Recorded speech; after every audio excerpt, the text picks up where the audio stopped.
Michael pushed his cleaning cart down the hallway of Hartman Industries, the wheels squeaking softly against the polished floor. It was nearly 7 in the evening, and most of the office workers had gone home. He preferred it this way, the quiet, the solitude, the simple satisfaction of leaving each room cleaner than he'd found it. At 56, Michael had learned to find dignity in his work. He'd been the night janitor here for almost 15 years, ever since the factory where he'd worked for 20 years had closed down. The pay wasn't much, but it was honest work, and he took pride in doing it well. He was wiping down a conference table when he heard laughter from the break room. Young voices, the kind of casual cruelty that people sometimes mistake for humor. "Come on, it'll be hilarious," someone said. It sounded like Brad from accounting, a man in his late 20s who wore expensive suits and treated people like Michael as if they were invisible.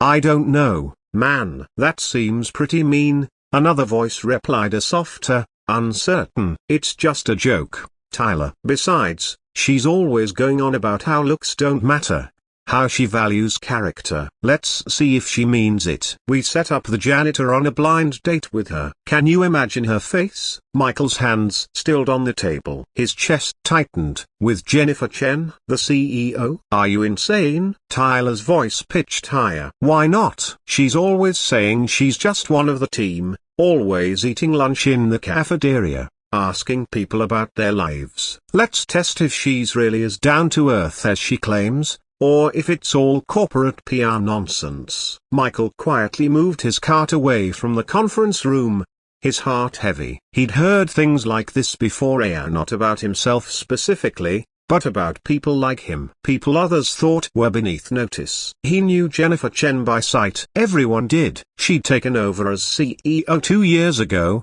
the first woman to lead Hartman Industries in its 50-year history. Unlike her predecessor, she actually walked the floors, learned people's names, asked about their families. She'd even spoken to Michael a few times to ask how his daughter was doing in nursing school, remembered that he'd mentioned her. He'd thought she was genuinely kind. But maybe Brad was right. Maybe it was all an act. The next evening, Michael was emptying trash bins on the executive floor when Brad approached with an uncomfortable-looking Tyler trailing behind. "Hey, Michael," Brad said with a smile that didn't reach his eyes. "Got a minute?" Michael straightened, gripping his trash bag. "Sure. What can I do for you?" "So, here's the thing. A friend of ours, a really nice woman, successful, attractive, she's been so busy with work that she hasn't had time to date. We thought we'd set her up with someone genuine, salt of the earth. And we thought of you." Michael stared at him. "Me? Yeah? You're a good guy, Michael. Hardworking, honest. She'd appreciate that. It's just dinner this Saturday at Riverside Bistro, 7 o'clock.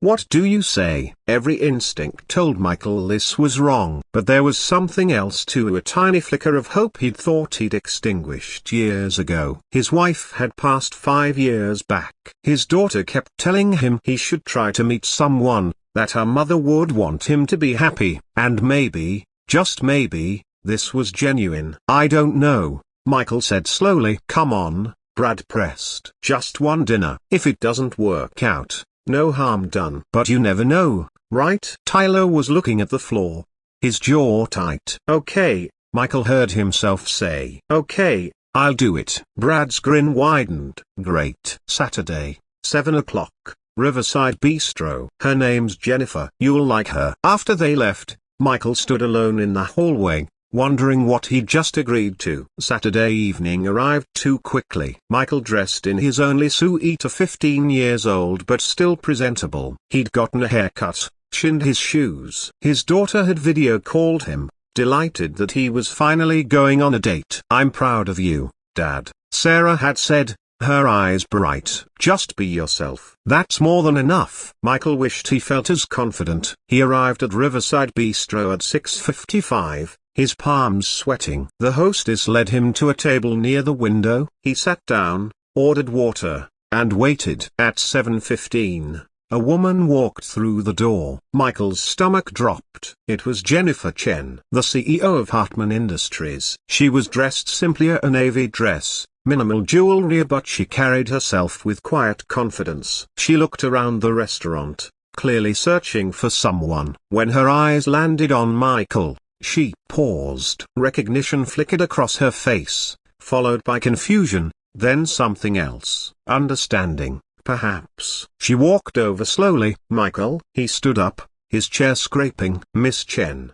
I think there's been some kind of mistake. Jennifer, please, she said softly. She glanced around the restaurant, and Michael followed her gaze. In a corner booth, partially hidden behind menus, he spotted Brad and two other young men from the office, watching with barely contained grins.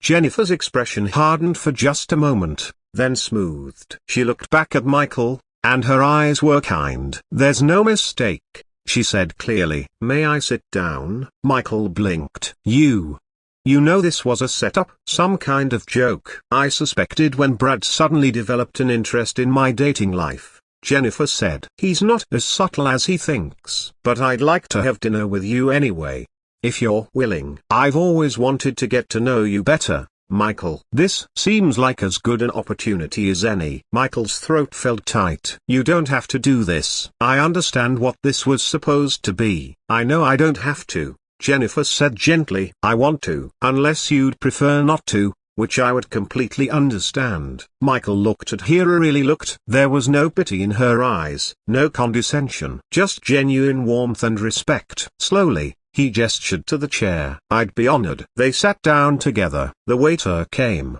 and they ordered. Michael was acutely aware of the watchers in the corner booth, but Jennifer seemed to have forgotten them entirely. Tell me about your daughter, Jennifer said. Sarah, right? She's in nursing school? Michael felt some of his tension ease. Yes, she's in her second year. Top of her class. I'm really proud of her. You should be. I can hear it in your voice every time you mention her. She's lucky to have you. They talked, and as they did, Michael found himself relaxing. Jennifer asked real questions and listened to his answers with genuine interest. She told him about her own journey of growing up as the daughter of immigrants, working her way through college, climbing the corporate ladder while facing doubts and discrimination at every turn.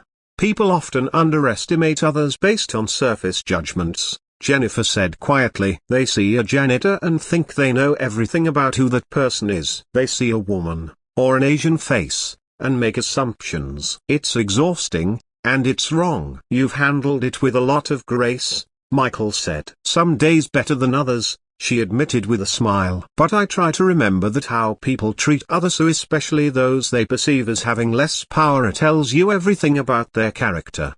Their meals arrived. They ate and continued talking about books, about their favorite places in the city, about loss and resilience. Michael told her about his late wife, how much he still missed her. Jennifer shared that she'd been through a difficult divorce 3 years ago, how it had nearly broken her but ultimately made her stronger.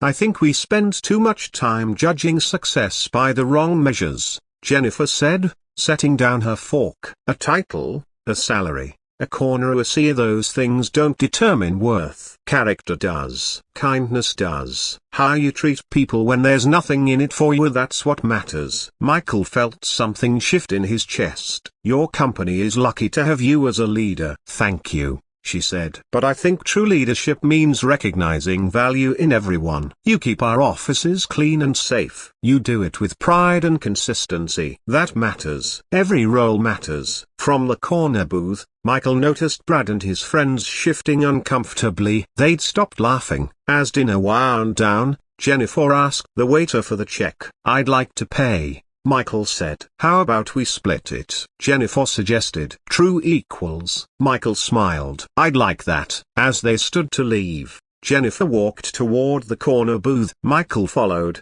his heart picking up speed. Brad looked up, his smile faltering. Gentlemen, Jennifer said, her voice calm but carrying. The restaurant had grown quiet, other diners sensing something significant happening. I want to thank you for tonight. Brad blinked, clearly surprised. You set up what you thought would be a humiliating joke. You wanted to test whether I meant what I say about character and worth. You wanted to see if I'd be embarrassed to have dinner with a janitor. The color drained from Brad's face. But what you actually did, Jennifer continued, her voice steady, was give me the opportunity to have dinner with one of the most genuine, thoughtful, and interesting men I've met in a very long time. Michael has raised an incredible daughter while working hard at a job he takes pride in. He's faced loss with dignity. He treats everyone with respect, regardless of their position. Those are the qualities I value. Those are the qualities that define a person's worth. She paused,